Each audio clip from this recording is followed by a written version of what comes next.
जय श्री कृष्ण दोस्तों, मैं हूँ रेनू भाटिया और आप सुन रहे हैं रब कथा प्रेजेंट श्रीमद् भागवत कथा एज इट इज।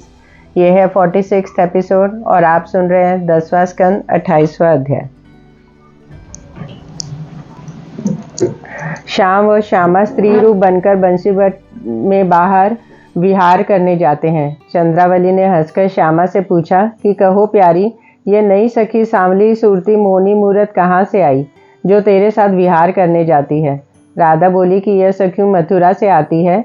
मैं ललिता के साथ वहाँ दही बेचने गई थी, सो मेरी और इनकी जान पहचान हो गई। इसी कारण मुझसे भेंट करने के लिए यहाँ आई है। इस समय मोहन प्यारे ने यह समझाकर कि चंद्रावली को पहचान लेने से सब सखियाँ मेरी हंसी करेंगी, घूंघट से अपना मुख छिपा लिया। तब चंद्रावली बोली कि हे राधा, तू इस सखी को भी मथुरा से बुलाकर अपने घर के पास टिका दे, तो तुम और ये दोनों जो महासुंदरी व तरुण हो श्याम सुंदर से प्रीति करके उनको सुख देना। इसका मुखारबिंद मुझे भी तो अच्छी तरह दिखलाओ, जिससे मेरी आंखें ठंडी हो। चंद्रावली मोनी मूरत का घूंघट उठाकर बोली कि तुम मुझसे क्या लज्जा करती हो, मैं तुम्हें आगे से पहचानती हूँ। जब चंद्रावली स्त्री रूप श्याम सुंदर से आंख लड़ाकर उनका गाल मलने लगी, तब केशव मूर्ति ने लज्जित होकर आंख नीची कर ली। उनका यह हाल देखकर चंद्रावली बोली कि हे राधा प्यारी, जब से तूने इस सखी से प्रेम लगाया तब से हम लोगों से प्रीति छोड़ दी। तुम दोनों वृंदावन के कुएं में जाकर सुख विहार करती हो। तुम्हें अपना स्वाद के सिवा कुछ दूसरा सुख अच्छा नहीं लगता। जब मोहन प्यारे ने समझा कि यह मुझे पहचान गई, अब इसे छिपा रखना व्यर्थ है, तब हंसकर चंद्रावली को अपने गले लगा लिया। दाहिने चंद्रावली और बाएं राधा का हाथ पकड़े हुए आनंद से बंसीबट को चले गए। रात भर राधा प्यारी से भोग व विलास किया। प्रात समय केशव मूर्ति पुरुष रूप बनकर अपने स्थान पर चले आए और राधा व चंद्रावली अपने अपने घर गई। एक दिन राधा प्यारी सोलह श्रृंगार करके अपना मुख शीशे में देखने लगी तो श्याम सुंदर की माया से उसने अपनी परछाई देखकर यह समझा कि कोई दूसरी चंद्रमुखी कहीं से यहाँ आई है। जो यह व्रज में रहेगी तो मोहन प्यारे मुझे छोड़कर इससे प्रीति करेंगे। ऐसा विचार कर राधा ने अपनी परछाई से कहा कि तुम कहाँ से आई हो, तुरंत अपने घर चली जाओ। इस गांव में मोहन प्यारे अति ढीठ है, सब ब्रजवालों को नंगी कर देते हैं। यहाँ रहकर उसके हाथ से बहुत दुख पाओगी। जिस समय राजा भौरों के समान यह बातें अपनी परछाई से कर रही थी, उसी समय केशव मूर्ति ने भी वहां आकर झरोकों में से उसका यह हाल देखा। राधा को उनका आना नहीं मालूम हुआ। जब वह परछाई राधा की बात का कुछ उत्तर न देकर वहां से नहीं गई, तब राधा उसको अपनी सवती समझकर चिंता करने लगी। मोहन प्यारे श्यामा का यह हाल देखकर चुपचाप उसके पीछे चले गए और अपने दोनों हाथों से उसकी आंखें बंद करके शीशा उलट दिया। जब शीशा उलट देने से वह स्त्री राधा को नहीं दिखलाई दी, तब उसे परछाई समझकर प्रसन्न हो गई और श्याम सुंदर के साथ विहार करने लगी। कुछ देर बीते जब मोहन प्यारे अपने घर चले गए और ललिता आदि सखियां राधा के मकान पर आई, तब राधा ने उन्हें बड़े आदर भाव से बिठलाया। ललिता बोली कि ए प्यारी, क्या आज तुझे श्याम सुंदर मिले हैं जो इतना आदर हमारा करती हो। यह बात सुनकर राधा श्री कृष्ण जी के आने और शीशा उलट देने का हाल कहकर कहती है कि ललिता, अब यह सब सुख मुझे तुम्हारी कृपा से मिलता है। यह सुनकर ललिता उसके भाग्य की बड़ाई करने लगी। जिस समय वह सब प्रेम भरी बातें राधा सखियन से कर रही थी, उसी समय फिर मोहन प्यारे अपना श्रृंगार करके नटवर रूप साजे, वनमाला विराजे, मुरली बजाते हुए राधा प्यारी को देखने आए, पर सखियों का जमघट देखकर भीतर नहीं गए। ब्रिजवालों से आंखें लड़ाते, नयन मटकाते हुए दूसरी तरफ जा निकले। सब सखियों का मन उन्होंने अपनी चितवन से मोह लिया। तब वह सब कामातुर होकर कहने लगी कि यह सब दोष हमारी आंखों का, जो श्याम सुंदर की छवि देखते ही मोहित हो गई। हमारा कुल विचार व लोक लाज छुड़ाकर ब्रज गोकुल में हमें बदनाम किया। आप जाकर उनकी छवि देखने से प्रसन्न होती हैं और हमें दिन रात उनके विरह में दुख के सिवा कुछ नहीं मिलता। ऐसी ऐसी बातें सब ब्रजवाला आपस में कहती हुई श्याम सुंदर का नटवर रूप हृदय में रखकर अपने अपने घर चली गई, पर आठों पहर मोनी मूर्ति का रूप अपनी आंखों में बसा रहता था। 29वां अध्याय। सुखदेव जी बोले, हे राजन, जिस तरह श्याम सुंदर ने कामदेव का अभिमान तोड़ने के लिए गोपियों के साथ रासलीला की थी, वह कथा अपनी बुद्धि प्रमाण तुमसे कहते हैं। चित लगाकर सुनो। जब से वृंदावन बिहारी ने चीर हरने के समय गोपियों से शरद पूर्णिमा को रासलीला करने के लिए कहा था, तब से सब ब्रजबाला इसी इच्छा में एक दिन एक वर्ष भर के समान समझकर कहती थी कि जल्दी कुवार का महीना आवे और हम लोग प्राण प्यारे से रासलीला करके अपना जन्म सफल करें। जब वर्ष बीतकर शरद ऋतु आई, तब मोहन प्यारे ने विचारा कि अपने वचन प्रमाण गोपियों से रासलीला करनी चाहिए। ऐसा समझकर कुबेर का पूर्णमासी को 3 घड़ी रात बीते, मुरली मनोहर किरीट मुकुट साजे, वनमाला विराजे, अंग अंग पर जटाऊ गहना पहने, पीताम्बर की कछनी काछे, नटवर रूप बनाए अपने घर से निकलकर वन में चले गए। तो क्या देखते हैं कि इस समय चंद्रमा अपनी एक कला तो महादेव के पास रहती है और भी लाकर 16 कला ये प्रकाश किए हैं। यमुना जल मोती के समान निर्मल हो गया है, कमल फूल रहा है, घटोटोप वृक्षों की हरियाली चांदनी में अति शोभायमान हो रही है, आकाश में तारे खिल रहे हैं, शीतल मंद सुगंध हवा बहती है और यमुना जी लहरें कर रही है। हे राजन, उस समय मोहन प्यारे ऐसे सुंदर मालूम देते थे जिनके ऊपर हजारों कामदोर को निशावर कर डालें। वह शोभा देखते ही नंद किशोर ने एक ऊंचे वृक्ष पर बैठकर योग माया संयुक्त प्रेम से मुरली बजाई और उनकी ध्वनि में राजा और गोपियां का नाम लेकर उन्हें अपने पास बुलाने लगे।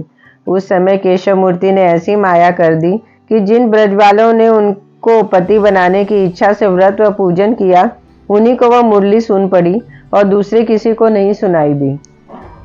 मोहन प्यारे ने बंसी में मन हरने और काम बढ़ाने वाले ऐसा राग गाया जिसका शब्द सुनते ही श्यामा आदि 16,000 ब्रजवाला कामातुर होकर मोहित हो गई और लाज काज सब छोड़कर उल्टा पलटा श्रृंगार करके इस तरह वृंदावन को दौड़ी जिस तरह श्रावण व भादों में नदी व नालों का पानी समुद्र की ओर वेग से बहता है। हे परीक्षित, जो गोपी गो दुहाती थी उसके हाथ से दूध का बर्तन गिर पड़ा। जो भोजन बनाती थी उन्होंने हाथ भी नहीं धोया। जो रसोई बनाती व दूध आग पर चढ़ाई थी उन्होंने उसी तरह चूल्हे पर छोड़ दिया। जो सुरमा व काजल लगाती थी वह दूसरी आंख में बिना लगाए ही दौड़ी। जो अपने पति के पास अचेत सोई थी वह उसी तरह नंगी चली आई। जो बालक को दूध पिलाती थी वह उसे रोता छोड़कर चल निकली। जो अपने पति को भोजन कराती थी वह बिना खिलाए उठ चली। जो ब्रजबाला मोहन प्यारे की चर्चा करती थी वह उसे छोड़कर उठ गई। घबराहट से एक ने दूसरे का हाल नहीं पूछा कि तू कहाँ जाती है। व्याकुलता से हाथ का गहना पाँव में और गले का भूषण भुजा में बांध लिया। लहंगे की जगह चादर पहनकर साड़ी ओढ़ ली। जल्दी के मारे चोली हाथ में लिए हुए उठ गई और अपने घर वालों का कहना किसी ने नहीं माना। एक गोपी अपने पति के पास सोई थी। वह उठकर जब जाग चली तो उसके पुरुष ने उसे बरजोरी पकड़कर नहीं जाने दिया। तब वह ब्रजवाला मुरली मनोहर के ध्यान में अपना तनु छोड़कर दिव्य रूप से सब गोपियों के पहले श्याम सुंदर के पास पहुंची। वैकुंठनाथ ने उसकी प्रीति व भक्ति देकर उसे मुक्ति दी। इतनी कथा सुनकर परीक्षित बोले कि हे महाराज, उस गोपी ने श्री कृष्ण जी को परमेश्वर जानकर प्रीति नहीं की, कामदेव के वश होकर अपना प्राण दिया था, तो उसकी मुक्ति किस तरह पाई। यह वचन सुनते ही सुखदेव जी क्रोधित होकर बोले, हे राजन, कई बार मैंने तुझे समझाया पर तू विश्वास नहीं रखता। सुनो, परमेश्वर निर्गुण रूप सब जीवों के मालिक होकर सब एक रस रहते हैं। जिस तरह पारस पत्थर से लोहा जान या अनजान छूकर सोना हो जाता है और अमृत पीने से मनुष्य नहीं मरता, उसी तरह परमेश्वर की ओर मन लगाने वाला जीव मुक्त हो जाता है। देखो, जिन शिशुपाल ने परमेश्वर को ऐसा दुर्वचन कहा और जो पूतना और वत्सासुर आदि दैत्य उनको मारने आए थे, उन्हें परमेश्वर ने ऐसी गति दी। नारायण शत्रुता व मित्रता में कुछ प्रयोजन नहीं रखते, केवल अपने और मन लगाए रहने से प्रसन्न होते हैं। काम, क्रोध, मोह, लोभ किस तरह पर उनको याद करे। जो कोई उनका ध्यान व स्मरण मरते समय करता है, उसकी मुक्ति होने में कुछ संदेह नहीं रहता। जो मनुष्य प्रकट में छापा तिलक लगाकर लोगों को दिखाने के वास्ते जप व भजन करते हैं और अंतकरण से प्रीति नहीं रखते, उनको मुक्ति होना कठिन है। सच्चे मन से भक्ति व प्रीति रखने वाले मुक्ति पदवी पार पहुंचते हैं। जो लोग श्री कृष्ण जी की दया से भवसागर पार उतर गए, थोड़ा सा उनका हाल सुनो। नंद व यशोदा ने मोहन प्यारे को अपना पुत्र जाना। गोपियों ने उनको महासुंदर देख के अपना पति बनाना चाहा। राजा कंस ने अपना शत्रु समझा। ग्वालों ने मित्र जाना। पांडव व यदुवंशों ने अपना नातेदार व भाई बंद समझा। योगी व मुनीश्वर ने परमेश्वर भाव समझा। उन सबको नारायण ने कृतार्थ किया। एक गोपी उनसे प्रीति लगाकर मुक्ति हुई तो क्या आश्चर्य की बात है। यह वचन सुनते ही परीक्षित ने विनय किया कि महाराज, अब मेरा संदेह छूट गया। अब कृपा करके आगे कथा सुनाइए।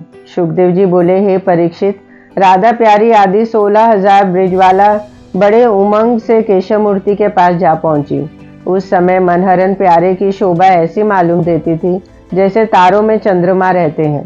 मोहनी मूर्ति की छवि देखते ही सब गोपियां उन पर मोहित होकर जब आंखों की राह रूप रस पीने लगी, तब वृंदावन बिहारी ने पहले उनकी कुशल पूछकर फिर रुखाई से कहा कि तुम्हारे आने से मैं प्रसन्न हुआ, जो कुछ कहो वो करूं। पर रात्रि के समय तुम सब युवती स्त्रियां अपने कुल व परिवार की लाज छोड़कर उल्टा पलटा श्रृंगार किए भौरों के समान घबराई हुई यहाँ क्या करने आई हो? तुम्हारे घर वाले तुमको ढूंढते होंगे। कदाचित तुमको चांदनी रात में भोग व विलास की इच्छा हुई थी तो अपने अपने पति के साथ करती। जो प्रेम की राह मुझे देखने आई हो तो मैं भी अपने साथ प्रीति करने वालों से नेह रखता हूँ। स्त्री को अपने पति की आज्ञा पालन करना और लोक लाज का डर रखना जप व तप के बराबर होता है। वेद व शास्त्र में ऐसे लिखते हैं कि जो स्त्री अपने पति को कंधा, अंधा, काना, कुबड़ा, कोड़ी, कुरूप, लूला, लंगड़ा व निर्धन, कुटिल, लंपट, जुआरी, रोगी, कैसा भी अवगुणों से भरा हो, परमेश्वर तुल्य समझकर प्रेम पूर्वक उसके टहल सेवा करती है, वह संसार में मनोकामना पाकर अंत समय मुक्त होती है और उन्हें सब कोई कुलवंती कहता है। और जो स्त्री अपने पति को परमेश्वर के तुल्य न जानकर उनकी निंदा करती है या उसे दुर्वचन कहकर सेवा में नहीं रहती या दूसरे पुरुष से प्रीति रखती है, उनको लोक निंदा का डर लगा रहकर मनवांछित फल नहीं मिलता और मरने के उपरांत नरक में जाकर दुख भोगना पड़ता है। जैसा हम दूर से तुम्हारी भक्ति व प्रीति करने में प्रसन्न थे, वैसे यहाँ आने में खुश नहीं हुए, क्योंकि रात को यहाँ चले आने से तुम्हारे घर वाले खेद जानकर सब ब्रजवासी हमें और तुम्हें बदनाम करेंगे। जो कुछ तुमने किया सो अच्छा हुआ। अब चांदनी व वन व यमुना की शोभा देख चुकी, इसलिए घर जाकर अपने अपने पति की सेवा व टहल प्रेम पूर्वक करके जिसमें तुम्हारा कल्याण हो। हे राजन, ज्ञान रूपी यह वचन सुनते ही सब ब्रजवाला सोच में पड़ गई। उनकी यह दशा हो गई कि सिर नीचा करके ठंडी ठंडी श्वास लेकर नत से पृथ्वी खोदने लगी और चुपचाप चित्रकारी से रहकर विराट सागर में डूब गई। आंसू गिरने से आंखों का सुरमा और काजल बहकर गालों पर चला आया। किसी की बेसर टूटकर गिर पड़ी। पदवी पहले मारे खुशी से जो उनका मुखारबिंद ललाई था सो पीला हो गया। उनमें जो ब्रजवाला चतुरी थी वह विरह की अग्नि में जलकर बोली, हे श्याम सुंदर, तुम बड़े ठग हो। पहले तुमने मुरली बजाते समय सब किसी का नाम लेकर अपने पास बुलाया और अचानक में हमारा ज्ञान ध्यान तन मन तुम्हारी मोहनी मूरत व बंशी की ध्वनि से हर लिया। अब तुम कठोरता से वेद और शास्त्र की बात समझाकर हमें प्राण लेना चाहते हो। हे मोहन प्यारे, जैसे रात को तुमने हमें बुलाया वैसे हमारी इच्छा पूर्ण करो। हम लोग वेद शास्त्र की मर्यादा और कुल परिवार के लोक लाज छोड़कर तुम्हारे चरणों में, जिनका ध्यान देवता और ऋषिवर करते हैं, प्रीति लगाया है। आदि पुरुष परमेश्वर को छोड़कर हम ऐसा धर्म नहीं सीखती कि संसारी माया जाल में फंसकर नष्ट हो गए। संसारी माया में फंसे रहने से किसी का कल्याण नहीं होता। हमारा मन तुम्हारे प्रेम में उलझा रहा है, इसलिए गृहस्थी के काम में नहीं लगता। तुम्हारे चरण छोड़कर एक पग जाना हमें कठिन है। इतनी दूर घर पर किस तरह जावे। हे महाप्रभु, हम लोग अबला अनाथ कुछ झूठ व कपट न जानकर तुम्हें अपने पति मनसा वाचा समझती हैं। अपनी मृदु मुस्कान से सब ब्रजवालों को मोह लिया। दूसरे तुम्हारी सहायक मुरली ऐसी मिली है जिसकी ध्वनि सुनने से हमारा चित्त ठिकाने नहीं रहा। तुम्हारे चरणों की प्रीति करने वाला मनुष्य कुल परिवार का प्रेम व लोक निंदा का कुछ डर नहीं रखता। सो है अंतर्यामी ब्रजराज, शरण आए कि लाज तुम्हारे हाथ है। हमने बड़ों के मुख से ऐसा सुना था कि जो तुमसे प्रीति रखता है उसके साथ तुम भी प्रेम करते हो। सो अब यह वचन झूठ मालूम हुआ, क्योंकि हम लोग तुम्हारे स्नेह से ही इस समय वन में आई और तुम अपने पास से हमें खरीदते हो। ऐसे भी लोग कहते हैं कि एक मन का हाल दूसरा मनुष्य जिससे वह प्रीति करे जानता है। सो यह भी तुम्हें कहने के वास्ते बना दिया है, नहीं तो हमारे दर्द की प्रीति का हाल तुम जानते। इसके सिवा वेद और शास्त्र के अनुसार जब तक तुम्हारा चाहने वाला संसारी माया से अपना मन विरक्त नहीं करता, तब तक तुम्हारे पास उनका पहुंचना कठिन है। उसी शास्त्र के प्रमाण से हम लोग भी अपने घर वालों की प्रीति छोड़कर तुम्हारे शरण आई हैं। कदाचित तुम शास्त्र को झूठा करके हमारे चाहने पर भी हम लोगों से प्रीति नहीं रखते, तो हमारा मन जो तुमने हर लिया है सो फेरी दे, नहीं तो अपनी दासी हमें बनाओ। कदाचित प्रकट में हमें छोड़ दोगे तो हमारा वश नहीं चलता, पर हमारे हृदय में जो तुम्हारा वास आठों प्रहर रहता है, वहां से भागकर कहाँ जाओगे। जिस तरह तुम्हारे चरणों की सेवा लक्ष्मी जी वैकुंठ में करती है, उसी तरह हमको तुम्हारे चरण बिन प्यारे हैं। जिन चरणन की धूरी मिलने के लिए ब्रह्म व महादेव आदि सब देवता चाह रखते हैं, वह चरण कमल हम किस तरह छोड़ दें। इस मोहनी मूर्त की हम लोग दासी होकर अपना तन मन धन किस पर न्यौछावर समझती हैं। तीनों लोकों में कौन ऐसा जीव जड़ व चैतन्य है जो तुम्हारी छवि देखने व बंसी की ध्वनि सुनने से मोहित न हो जावे। हे वज्रनाथ, तुम्हारे नाम दीन दयालु है, हमसे अधिक कोई दूसरा संसार में दीन न होगा। इसलिए दया होकर हमारी इच्छा पूर्ण कीजिए, नहीं तो हमारे विरह की अग्नि में अपना तनु जलाकर मरती हैं। मरते समय ये इच्छा करेंगी कि 100 जन्म तक तुम्हारी दासी होकर सेवा किया करें, तब हमारे मरने का तुम्हें दोष होगा। जब केशव मूर्ति ने गोपियों की सच्ची प्रीति देखी, तब बड़े प्रेम से ब्रजवालों को अपने पास बिठाकर कहा कि कदाचित तुम्हारी ऐसी इच्छा है तो मेरे साथ रास मंडल करो। यह वचन सुनते ही सब गोपियों इस तरह प्रसन्न हो गई, जिस तरह मछली को गर्म आलू पर से उठाकर पानी में डाल दे। फिर वृंदावन बिहारी ने योग माया को बुलाकर आवाज दी कि तुम हमारी रासलीला करने के वास्ते एक बहुत अच्छा स्थान यमुना के किनारे तैयार करके वहां बनी रहो। इन ब्रजवालों को भूषण व वस्त्र आदि जिस वस्तु की इच्छा हो सो देव। यह वचन सुनते ही योग माया ने उस समय जब एक चबूतरा गोल और बहुत बड़ा रत्न जड़ित तैयार कर दिया और अपने चारों ओर केले के खंभे गाड़कर मोती व फूलों की झालर उसमें लगाया, तब मोहन प्यारे ने राधा आदि गोपियों समेत वहां जाकर देखा कि इस चबूतरे की शोभा चांदनी से 100 गुना दिखलाई दी। चारों ओर यमुना जी के सफेद बालू बिछावन के समान थी। एक और वृक्षों की हरियाली बहुत सुहावनी दिखलाई देती थी। उस चबूतरे के निकट हरी इच्छा से अनेक तरह के भूषण व वस्त्र बाजनों का ढेर लग गया। ब्रजवालों ने योग माया की आज्ञा अनुसार वहां जाकर इच्छा पूर्वक गहने व कपड़े पहन लिए। 16 श्रृंगार करने के उपरांत अनेक तरह से बाजा लेकर श्याम सुंदर के पास आई और कामवश होकर एक चबूतरे पर गाने बजाने लगी। तब श्री कृष्ण जी राधा प्यारी के साथ बीच में अपने निज रूप में रहकर और सब दो गोपियों में अपना एक एक रूप प्रकट कर दिया। उस समय केशव मूर्ति गोपियों के बीच में इस तरह सुंदर मालूम देते थे, जिस तरह सुनहरी माला के दोनों ओर नीलमणि रहता है। जब श्याम सुंदर ने ब्रिजवालों के गले में हाथ डालकर मुख चूमने व गाल छूने के उपरांत उन्हें छाती से लगाया और बंसी बजाकर अनेक राग व रागनी उनको सुनाई, तब गोपियों का कलेजा जो विरह की अग्नि में जल रहा था, मोहन प्यारे के चंद्र मुख के स्पर्श करने से शीतल हो गया। जब घूमते समय वृंदावन बिहारी ब्रजवालों के पीछे पीछे परछाई की तरफ हिलते थे, तब श्यामा आदि गोपियां उनकी छवि व सुंदरता पर मोहित हो जाती थी। कभी मुरली मनोहर अपनी आंख से वह भौं मटकाकर उन्हें प्रसन्न करते, कभी उनका गाना व बजाना सुनकर आप आनंद होते थे।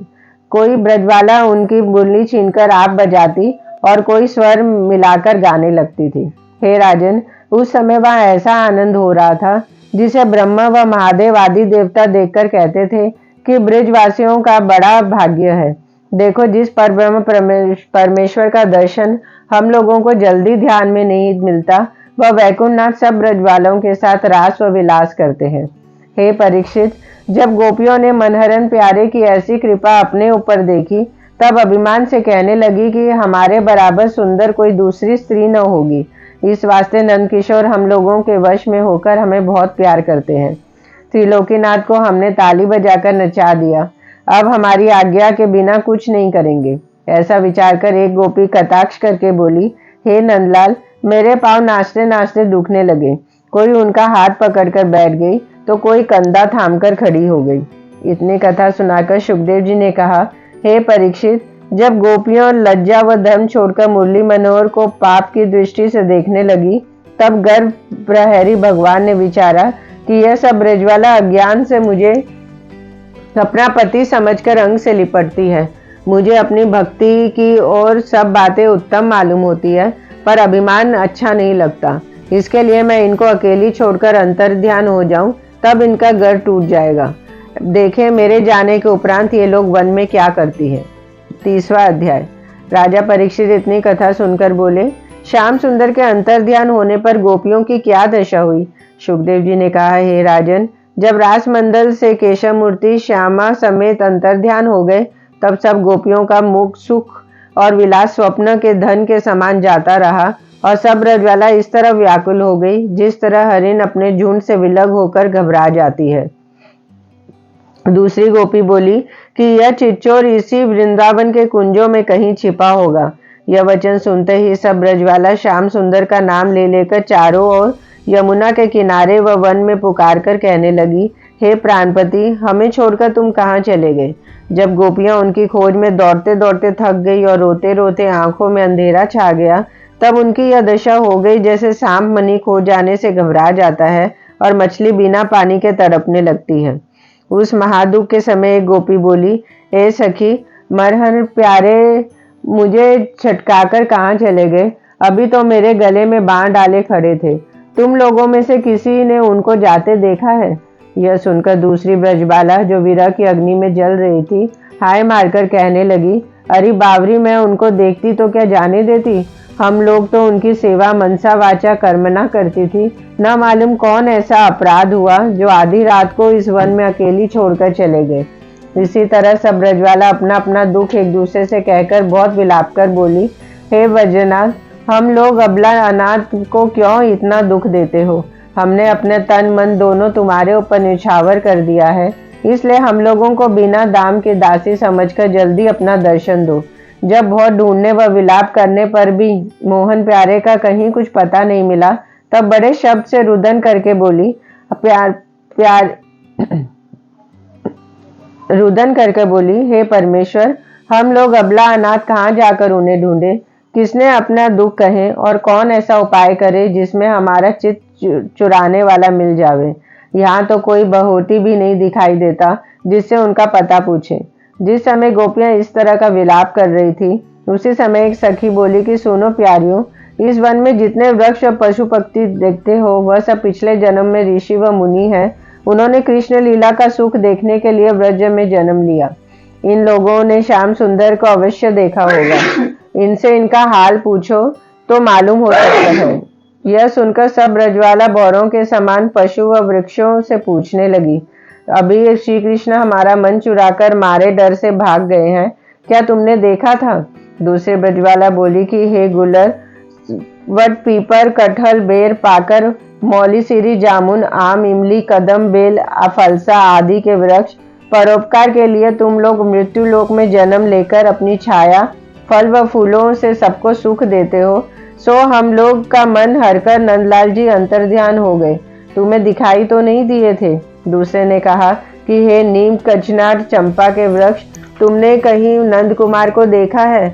दूसरी ने पूछा कि हे तुलसी, तुम श्याम सुंदर की बहुत प्यारी होकर वे तेरे बिना भोजन नहीं करते, इसलिए उनका हाल तुझे अवश्य मालूम होगा। दूसरी ब्रजवाला ने कहा कि हे अनार, तेरे दांत निकले रहने से तुझे मालूम होता है कि तूने नंदलाल को अवश्य देखा होगा। दूसरी बोली कि हे कला, तेरे नरम नरम पत्तों पर सदा मनहरन प्यारे भोजन किया करते थे, उन्हें देखा हो तो दया करके बतला दे।